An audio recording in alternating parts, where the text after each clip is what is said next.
Hi, welcome. Enjoy the content, subscribe, and turn on notifications. Jason Carter never imagined his life would turn upside down on a Sunday afternoon. He was sitting on the living room couch when Hannah, his wife who was 4 months pregnant, came over with a smile he couldn't quite read. She was holding her phone and seemed excited about something. Jason paused the football game he was watching and looked at her curiously. Hannah sat down beside him and started talking about the baby they were expecting, about how important it was to choose the right godfather, someone who could be a positive role model in their child's life. So far, everything seemed normal. But then she dropped the bomb. "I've been thinking about asking Miles to be the godfather," she said casually, as if she were commenting on the weather. Jason's stomach tightened. Miles Turner was Hannah's ex-boyfriend, from a relationship that had lasted 3 years before she'd met Jason. "And you know, I'd also like to give our son his name. Miles is a nice name, and it would be a way to honor my first love," she added, still smiling. Jason froze. He couldn't react right away. He felt a mix of anger, confusion, and a deep ache in his chest he couldn't explain. This wasn't just about a name or a godfather. It was about respect, about what their marriage meant, about his own identity as a husband and father. Hannah took his silence as agreement and kept talking about how wonderful it would be to have Miles involved in the baby's life, as if Jason didn't even exist in that equation. That night, Jason barely slept. He lay next to Hannah, listening to her calm breathing as she slept without a care, while his mind raced with 1,000 thoughts. Something was wrong. Very wrong. It wasn't normal for a pregnant woman to want to give her current husband's child the name of her ex-boyfriend. None of it made any sense, unless there was something he didn't know. The next day, Jason called Grant Foster, a friend from college who'd been a cop and now worked as a private investigator.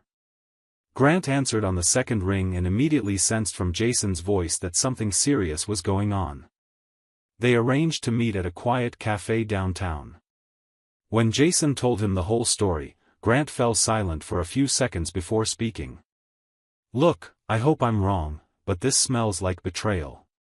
"No woman makes a suggestion like that without a reason," Grant said, looking his friend straight in the eye. Jason felt his world collapse, but he knew he needed the truth. "I need proof. I can't accuse my pregnant wife without being sure," he replied, his voice shaking. Grant agreed and explained he'd run a full investigation, but Jason would have to stay calm at home and act normally so as not to raise suspicion. The next few days were the hardest of Jason's life. He'd wake up, make breakfast for Hannah, take her to doctor's appointments, listen to her plans for the nursery, and pretend everything was fine. Inside, he was slowly dying. Every smile from her felt like a stab, every time she mentioned the name Miles was like poison in his veins. But he kept up the act because he knew he had to see this story through to the end. A week passed like an entire year. Grant called and asked to meet again, but this time his voice was serious and heavy. When Jason arrived at the detective's office, he found a brown folder on the desk. Grant slid it toward him and simply said, "I'm sorry, man." Jason opened the folder with trembling hands. The first photos showed Hannah and Miles entering a downtown hotel together. There were more pictures, the two of them walking hand in hand in a park, sharing an ice cream cone. There were videos too, recorded by Grant from a distance, showing them passionately kissing before getting into her car. Tears streamed down Jason's face uncontrollably. Everything made sense now. The outrageous request, the ex-boyfriend's name, the invitation to be godfather. Hannah wasn't just cheating on him, she was carrying Miles's child and wanted Jason to raise it as his own. It was a cruelty he never imagined anyone could be capable of. But Jason wasn't the same naive man who'd blindly trusted his wife anymore. He knew exactly what he had to do. He gathered the evidence and went home with a plan in mind. When he got there, Hannah was in the kitchen making dinner. He walked up behind her, hugged her, and kissed her neck. She smiled and said she loved him. Jason replied that he loved her too, but inside, he was completely dead. That night, after dinner, Jason sat down beside Hannah on the couch and started the conversation that would change everything. "Hannah, I need to show you something," he said calmly, pulling out his phone and showing her the photos. Her face went pale instantly. She tried to grab the phone, but Jason pulled it away. "You cheated on me. With Miles. The same Miles you want as godfather of our child," he said, each word landing like a verdict. Hannah burst into uncontrollable sobs. At first, she denied everything, saying the photos were old and meant nothing. But when Jason showed her the videos with recent timestamps, she changed tactics. She said it was a mistake, a moment of weakness, that she never meant to hurt anyone, that she still loved him deeply. Jason listened in silence, waiting for her to finish her speech full of empty apologies. Then he asked the question he needed to ask. "Is this child mine, Hannah?" The silence that followed was deafening. Hannah opened her mouth to respond, but no sound came out. Tears streamed down her face as she struggled to find words that might save the situation. "Yes, I swear it's yours," she finally said, but her trembling voice gave away the lie. Jason stood up and walked to the window. He stared out at the dark street for a few minutes before turning back to her. "Here's what we're going to do. There's a test called a non-invasive prenatal DNA test that can be done during pregnancy without risking the baby. If you're really telling the truth, if this child is mine, I'll forgive you for everything. We'll forget this ever happened and move forward. But if you're lying, Hannah, if this child isn't mine, then there's nothing left between us." Hannah panicked. She cried even harder, begged him not to do it, insisted it was unnecessary because she was certain the baby was his. But Jason wouldn't budge. It was either the test or an immediate divorce. Cornered and out of options, Hannah agreed to take the test. The days waiting for the results were tense. Jason temporarily moved into the guest room and barely spoke to Hannah.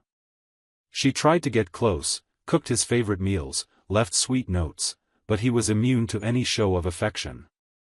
His mind was focused on just one thing, finding out the truth. When the envelope with the results arrived in the mail, Jason was home alone. His hands shook as he opened it. He read the result once, twice, 3 times, just to be sure he wasn't misreading it. There it was, in clear, straightforward letters: probability of paternity, 0%. He wasn't the father. Jason sat on the living room floor and let the tears fall freely. It wasn't just sadness, it was anger, disappointment, the feeling that he'd wasted years of his life on someone capable of such deception. When Hannah came home a few hours later, she found Jason sitting at the kitchen table with the test results in front of him. She didn't need to ask anything. One look at his face told her everything the paper said. She started talking rapidly, making up absurd excuses, saying maybe the test was wrong and they needed to do another one. Jason simply pushed the paper toward her and walked out of the room. But Jason wasn't a man who did things halfway. If Hannah wanted to destroy their marriage, he'd make sure everyone knew the truth.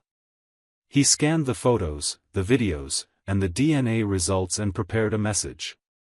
He had a family group chat with over 100 people, parents, uncles, cousins, grandparents from both sides. At 8 o'clock that evening, Jason sent everything to the group with a simple note: "So everyone knows the truth about who Hannah Mitchell really is." What followed was absolute chaos. Hannah's phone didn't stop ringing for a second. Messages poured in from every direction, calls, voice notes. Her family was shocked. Her mother called in tears demanding explanations. Jason's family reacted with anger and outrage. His father said he should have sent the evidence sooner. But Jason didn't stop there.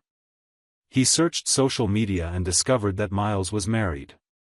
He found his wife's profile, her name was Rebecca, and sent her all the evidence too. Rebecca replied in less than 10 minutes. "Thank you for showing me who I really married," she wrote, and Jason knew he wasn't alone in his pain. 2 days later, Miles received divorce papers.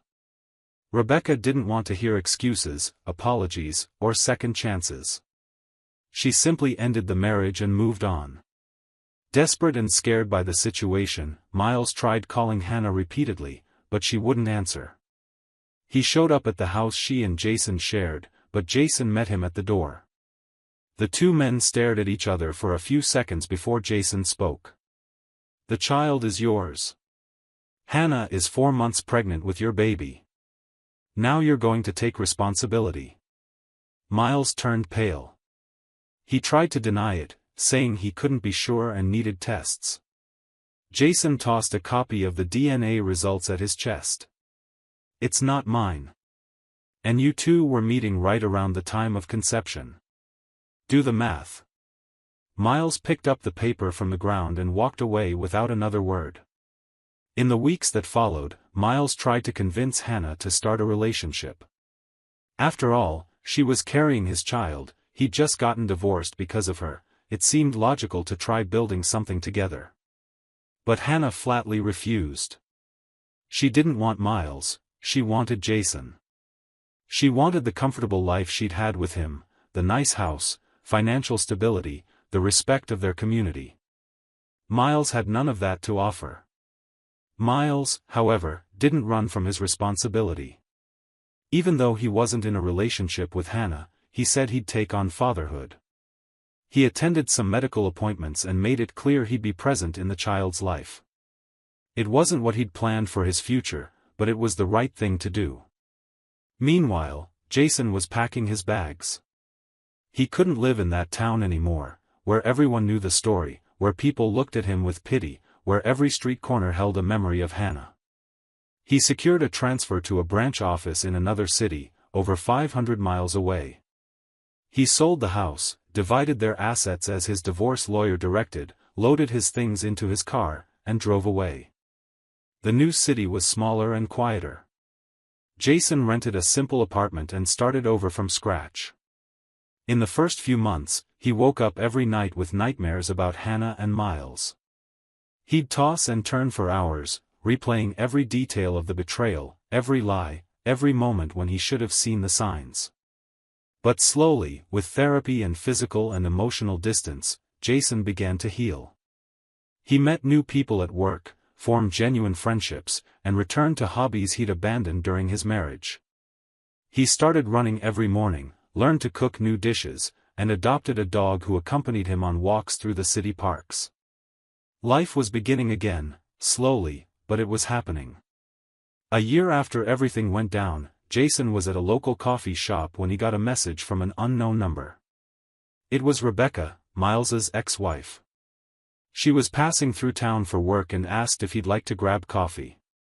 Jason hesitated for a moment, but something inside told him to say yes. When they met, they realized they shared more than just the pain of betrayal.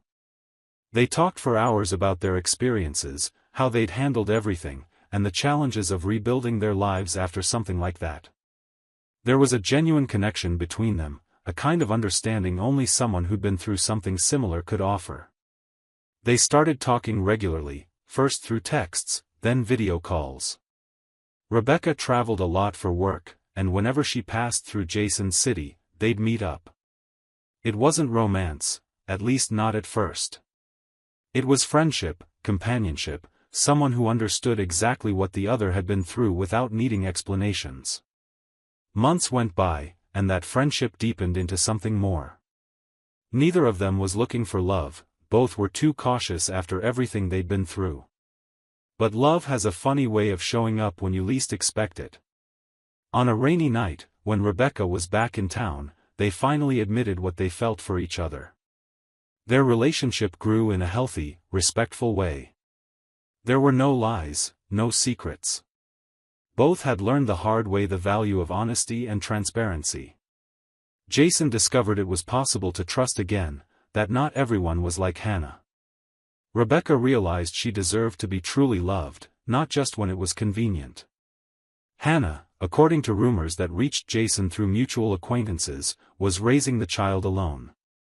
Miles paid child support and saw the kid on weekends, but there was no relationship between them beyond parental responsibility. She'd lost everything: the husband, her family's respect, the comfortable life she'd had, all because of selfish, thoughtless choices. One night, late, Hannah sent Jason a long message.